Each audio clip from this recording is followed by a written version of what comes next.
Welcome to Shattering Myths, a program devoted to the most important and fastest growing segment of society. To those who know that the world's political, religious, military, economic, media, and academic institutions are corrupt, that most are counterproductive, and that they cannot be fixed. Our mission, therefore, is to know who is working against our interests, to understand why and how they are doing so, because exposing and condemning such schemes isn't hateful, even when they're political, even when they're patriotic, even when they're religious. It isn't inappropriate. It's the most caring thing we can do. In our concluding hour today, we're going to speak about what this day represents. Actually, it starts this evening at sundown, so it is tomorrow that is actually the celebration of Yahowah. But this evening at sundown begins our celebration of Yahowah, and we will discuss that in our concluding hour today and for our concluding hour tomorrow as well. I do want to return to the story of Bergdahl's disappearance, the United States negotiating with the Taliban for his release, along with all of the other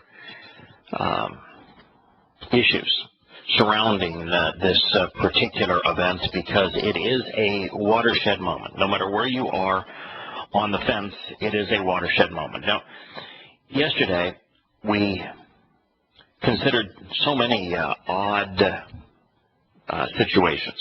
One is the United States saying that they'll never negotiate with terrorists, and yet not only did they negotiate with the Taliban, what we'll find out here is that this was part of an ongoing attempt to negotiate with the Taliban. In fact, it was the Obama-Clinton doctrine to get the Taliban simply to renounce international terrorism, which they were never a sponsor of, and to renounce ties to al-Qaeda, which were never meaningful to them, and that under that basis that we would just leave Afghanistan and declare peace with honor.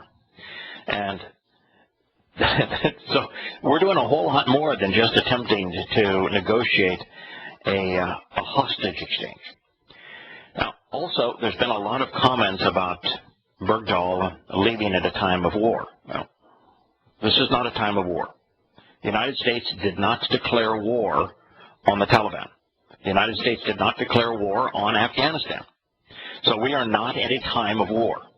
Now, if you want to say that he shouldn't have left during a time of a policing action, if he said we shouldn't have been acting at a time of an invasion for political purposes, if you want to say he shouldn't have abandoned his post at a time of conflict, you have that. But when we start applying the term war to this, as if the nation is at war, then we're using the wrong term. The nation has not declared war against the Taliban. The nation hasn't declared war against Afghanistan. The other aspect of this, he was called a prisoner of war. No, he wasn't. He was a hostage. He was not a prisoner of war. He was not in a prisoner of war camp. There is no proceedings here of the Geneva Convention. And we don't even refer to the detainees at Guantanamo Bay as prisoners of war. We refer to them as detainees. We're not holding them under international law. We're not holding them under the Geneva Convention. It's just we're not even holding them in America. And so there are so many muddy issues because the nation and its politicians, its media, its military, its judicial system are unwilling to deal with the obvious. They want to universally deny the obvious, that there can be no war against terrorism, that the United States is not engaged in a war against terrorism, that the whole concept of a war against terrorism is wholly and completely asinine. You cannot declare war against a tactic. You have to declare a war against a nation or an ideology. You can declare a war against communism and then try to identify those who are adherents to communism. You wouldn't be smart, I mean, it wouldn't recommend doing it. You can declare war against a country and say, you know, we don't like Switzerland. We're going to declare war against Switzerland. You can do that. It wouldn't be smart, but you can do that. You can declare war against a religion. You can say that it is Islam that is responsible for 9/11.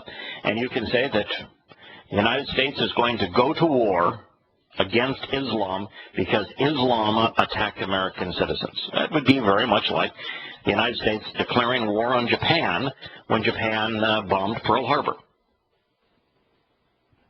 Islam was responsible solely and completely, without any intermediary, without any corruption, of perpetrating 9/11.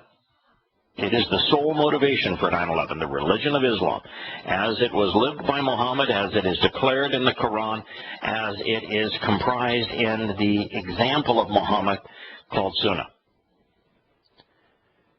And so the nation could have declared war on Islam. Now, there's 1.5 billion Muslims. That's a tough thing to do. But you can't declare war on terrorism. And then to muddy the water and say, well, we'll declare war on al-Qaeda. Now, al-Qaeda was meaningless back then, and it is wholly meaningless now.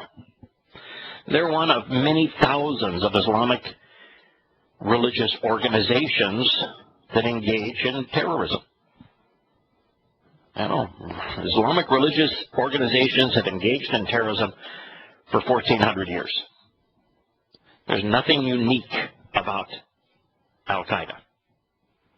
And al-Qaeda was not the principal party responsible for conceiving the plan that is 9/11. It was conceived in Hamburg, it was conceived in the Philippines by Ramzi Youssef, who was not a member of al-Qaeda.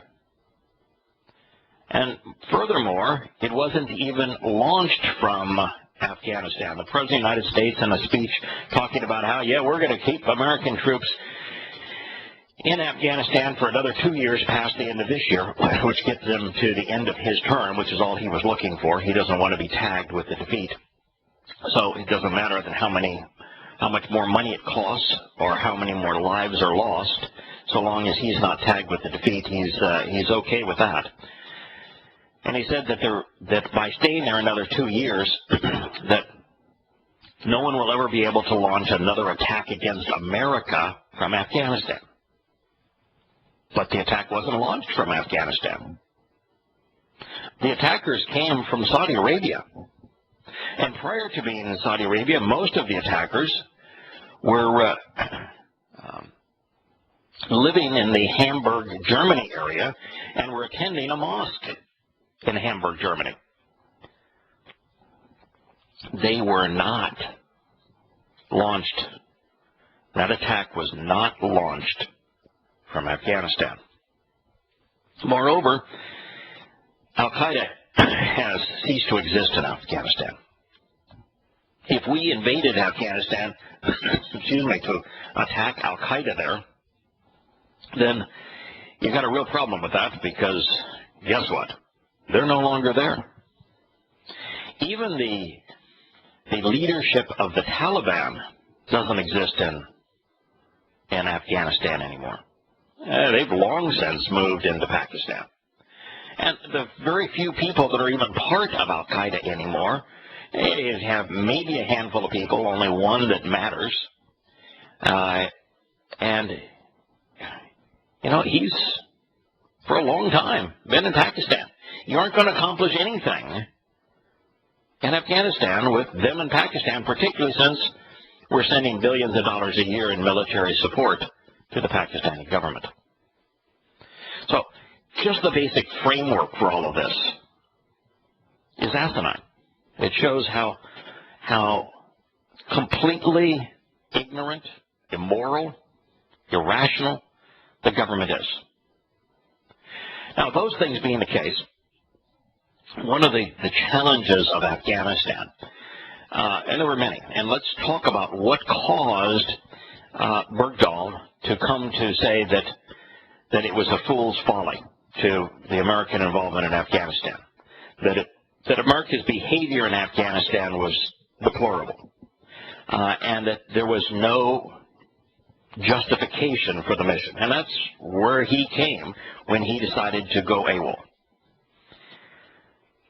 The reality is that in Afghanistan, it was impossible for the Americans who were sent into that country, to invade that country, to distinguish between a good person and a bad person.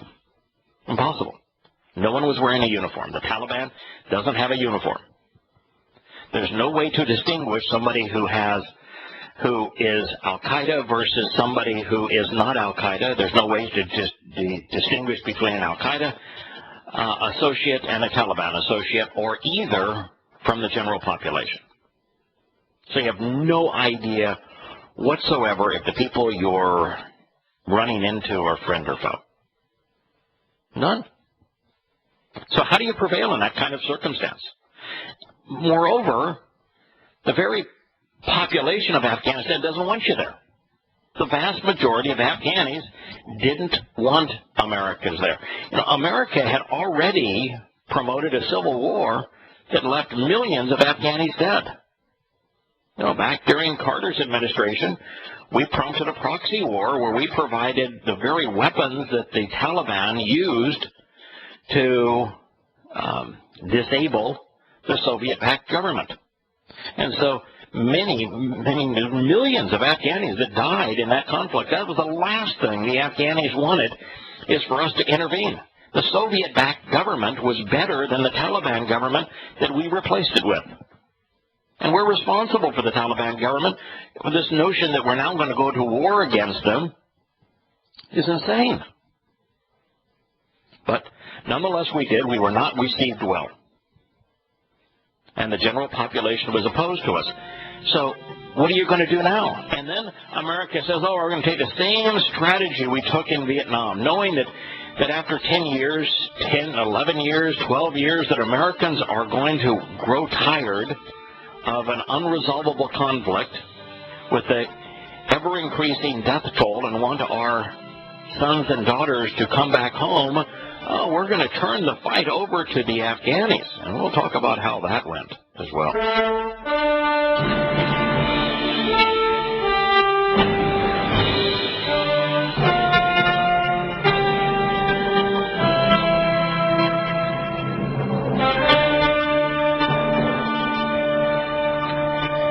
Returning to the mess that is Afghanistan, and this whole Bergdahl release brings out so many questions as to what are we doing trying to negotiate with the Taliban if we claim that we're at war with them? What is it that we expect if the Clinton policy, which has been announced today, it's called Afghanistan Good Enough, that the policy is that we would accept as sufficient for us to withdraw and declare victory a promise from the Taliban that they would not engage in international terrorism and that they would renounce links to al-Qaeda. Why in the world did we send so many young men in there to die? The Taliban had not been engaged in international terrorism. Unless you look at Afghanistan as is not part of the Taliban's domain, but we brought the Taliban into Afghanistan, so you can't count that. The Taliban was not interested in international terrorism. When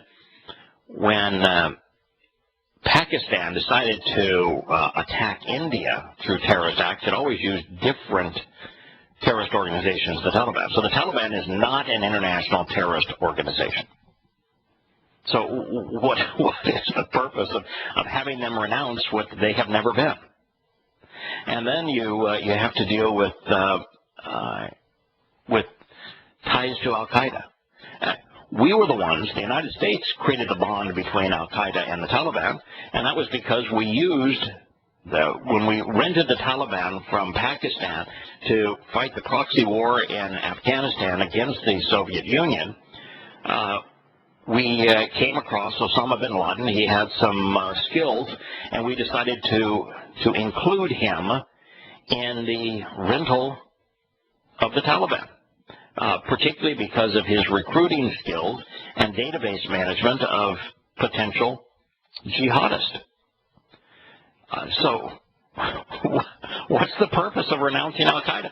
I mean, there is only one member of al-Qaeda.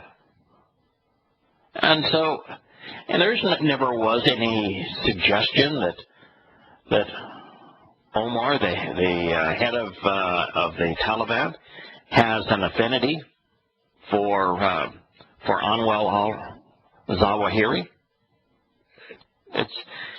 It makes the whole purpose of us going into Afghanistan seem like an absolute complete waste of time. You notice that in the president's doctrine, Afghanistan good enough, where he just continues to whittle down what would be acceptable to withdraw from Afghanistan, that fair treatment of women didn't hit the agenda. Education for women. That wasn't what one of the things that they were looking for the Taliban to agree to. Freedom of religion. No, that wasn't one of the things they were looking for. Free elections. No. Simply a renouncement of international terrorism, which they've never been part of, and a distancing from al-Qaeda, which is essentially non-existent. Pretty amazing that we would get to this point. Well, if you look at Afghanistan, there was no reason for invading. None. 9/11 was not conceived in Afghanistan. It was not sourced in Afghanistan. No Afghanis participated in 9/11. There was no justification whatsoever for going into Afghanistan following 9/11.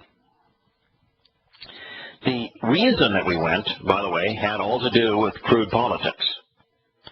Both the Clinton administration and the Bush administration had been negotiating with the Taliban for the rights to build a pipeline across western Afghanistan for the purpose of bringing the Caspian gas and oil, particularly gas reserves, from the Caspian Sea to a free water port through western Afghanistan and then through Pakistan.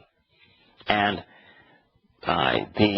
both administrations worked out deals that were acceptable to the Taliban that was running Afghanistan, put in place there by the United States. And then in both cases, the United States tightened the screws and wanted a better deal from the Taliban. And when the Taliban didn't capitulate, it was the Bush administration that says, we either give you a carpet of gold or a river of blood. And our invasion had nothing to do with 9/11. It was used just as a pretext, as a ruse, to be able to have Americans invade that country, risking their lives, so that America could build the road system and then the pipeline system through western Afghanistan. It's the first thing we did when we invaded, except we couldn't get it done. And so it was all for naught.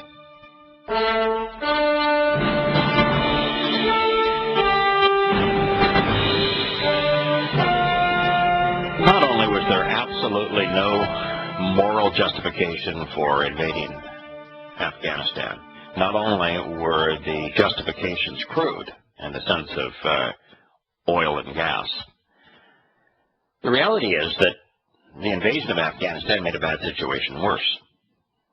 First of all, it pushed the most fundamentalist members of al-Qaeda and the Taliban out of Afghanistan into Pakistan. Now, that's really bad because Pakistan, unlike Afghanistan, has nuclear weapons. And if you gain control of Pakistan, you have a nuclear arsenal, which is a lot more deadly than an AK-47 last time I checked. Now, beyond that, the biggest problem with Afghanistan prior to the involvement of the Taliban was heroin. The poppy production. They produced, I think the numbers are stunningly high. It's about 90% of the heroin for Europe and about 70% of the heroin for the rest of the world. And the Taliban just stopped it. None. Well, when the United States invaded, the poppy production went right back up through the roof, and they're back to their normalized position as a source of a really deadly drug, heroin. Now, the other issue was that, we saw that girls were not educated. Well, that's true in almost all Islamic countries. That girls were occasionally stoned because they were raped by men. Yeah, that's true in most every Islamic country. But after the American invasion, the violence against women has escalated. It hasn't decreased, and it's escalated substantially. So there's nothing that has been gained in terms of women. They have actually lost. And just as it was the case with Vietnam, since it is impossible for America to afford to stay there forever, it was known in Vietnam the moment we left that the Vietnamese would take control of the South. And that when they did, those South Vietnamese that aided and abetted Americans, they would be dead. Either that or tortured or imprisoned or worse. And the same thing is going to be true in Afghanistan. And we knew it the moment we invaded. If we didn't know, we should have known. So those girls that have gone to school, they're going to be killed. So we didn't accomplish anything there. And then if you look at the Afghanization, if you will, of taking the defense of Afghanistan to the Afghanis themselves. Well, for the last 4 or 5 years, most American and foreign deaths at the hands of Afghanis have come from the Afghanis that we have paid, we have uniformed, and we have equipped in their army. So rather than carrying on the American cause after we leave, their cause seems more and more to kill Americans, to kill foreigners. Moreover, and the reason so many Americans are coming back from Afghanistan with mental disorders and are committing suicide is because that in Afghanistan, when Americans are now forced to work together with Afghanis, to go on patrols with Afghanis, to train Afghanis, and to share bases with Afghanis, they're repulsed by Afghanis. And it's not because the Afghanis are any different ethnically than any other race. It's not their race. It's their religion. The way they treat women is just so reprehensible that that Americans are saying, why in the world are we sacrificing our lives here for these perverts? And, they watch that Americans have an affinity for dogs in particular. They torture dogs for giggles. When an Afghani unit goes in to take over a village after the Taliban have been driven out by the Americans from that village, the Afghanis are far worse than the Taliban. They have a game called Bocce Ball where they gang rape little boys. They go door to door and they ask for protection money as if they were the mafia. It's a worse example of what happened in Vietnam. It isn't a solution. We know it's not a solution. We know it's not going to work.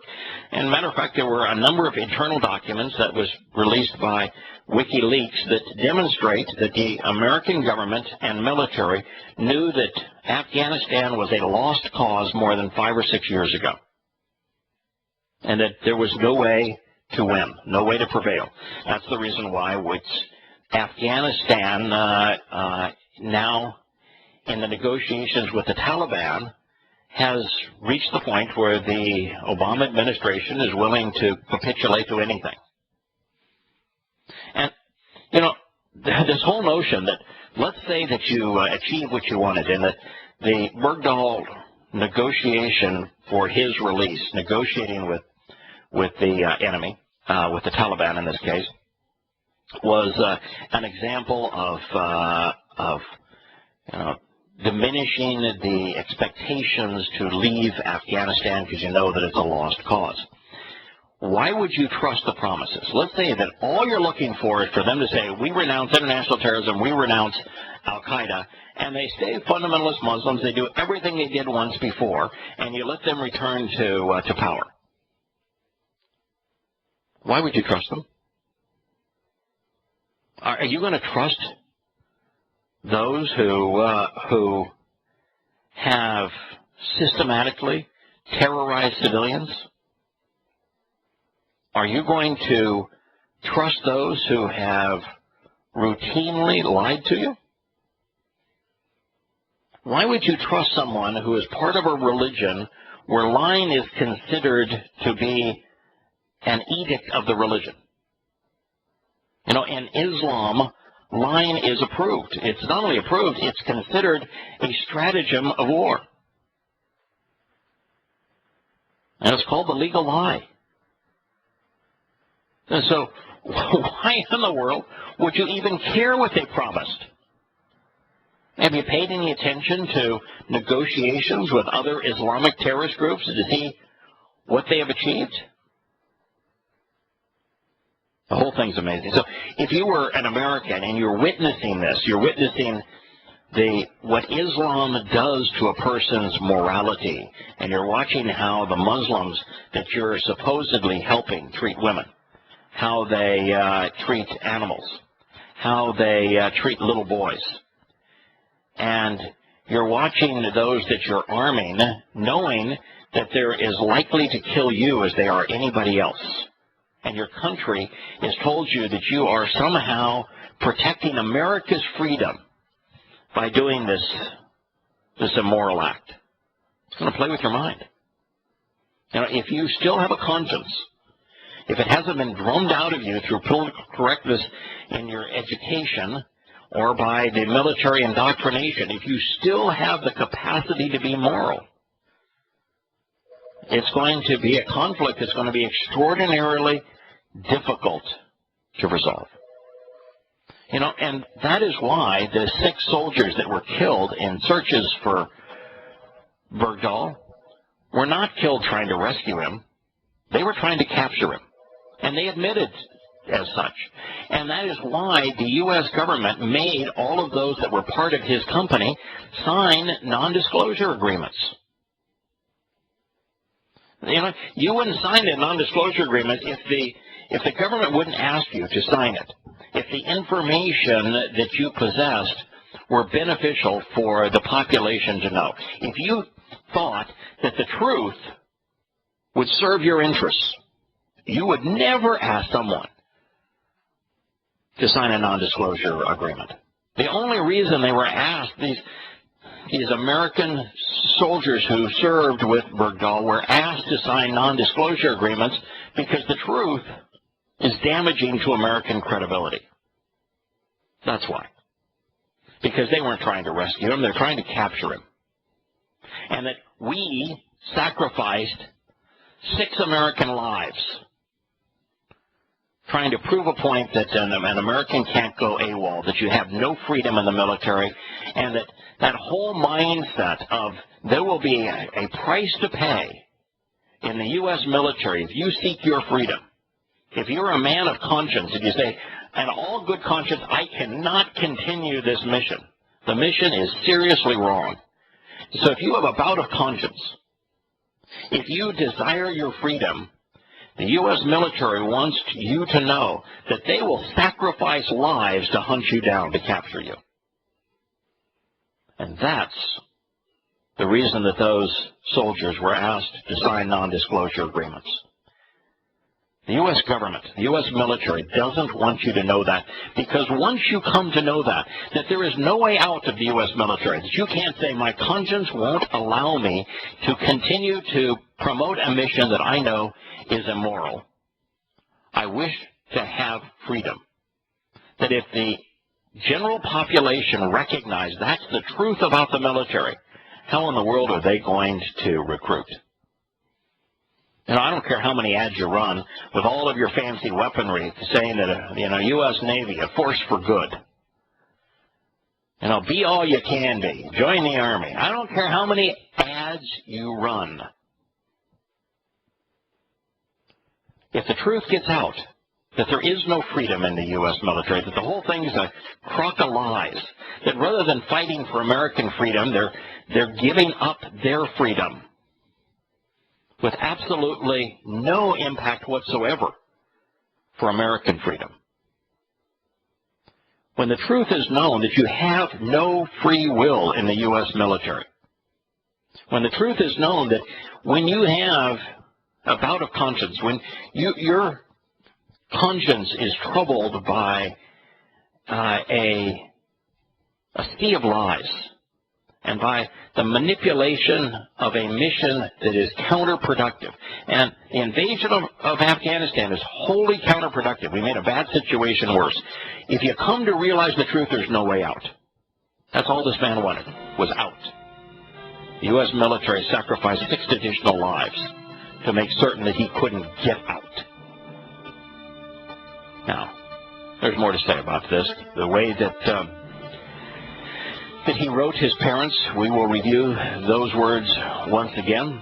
We will also talk about the way that he was treated in captivity, because it really wasn't much of a captive experience. Leave it.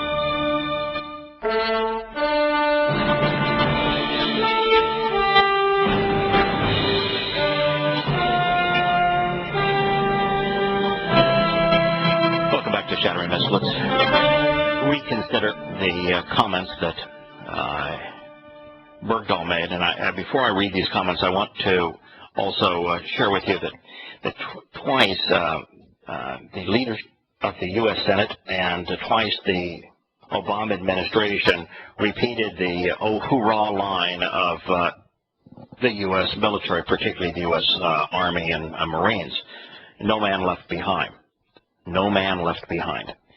Well, the fact is that Bergdahl wanted to be left behind. He wanted to leave the U.S. Army. He wanted to be left behind. This gives an entirely new meaning to no man left behind.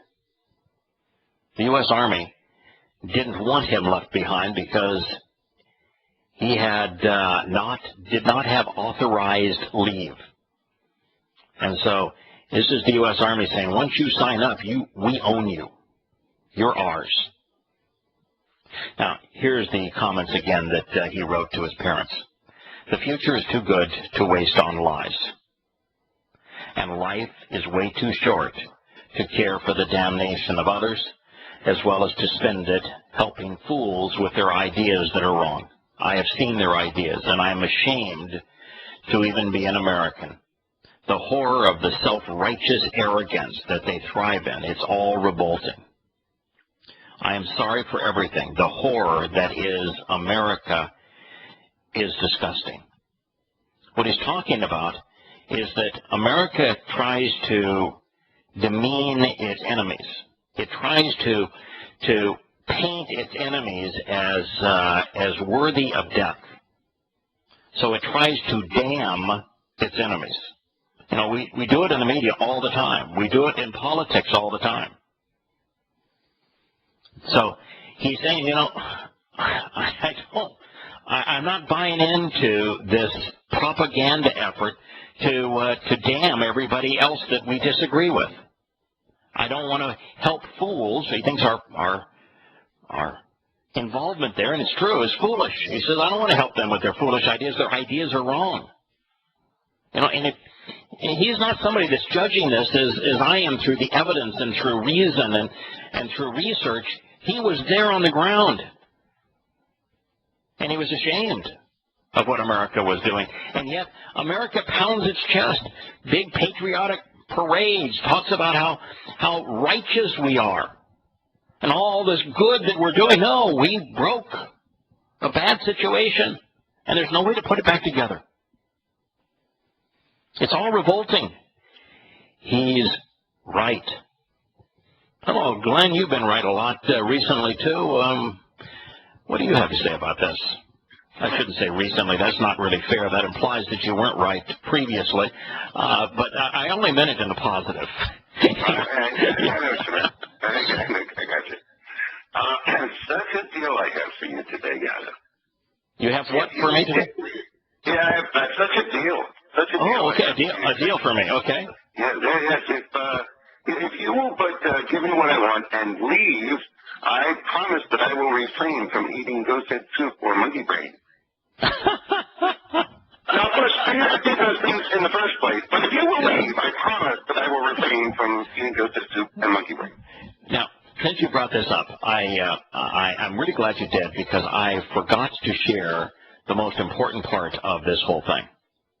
The United States government is saying we'll leave if you just simply renounce international terrorism and links to al-Qaeda, which is, as you say, it's like renouncing doing things that you've never done anyway.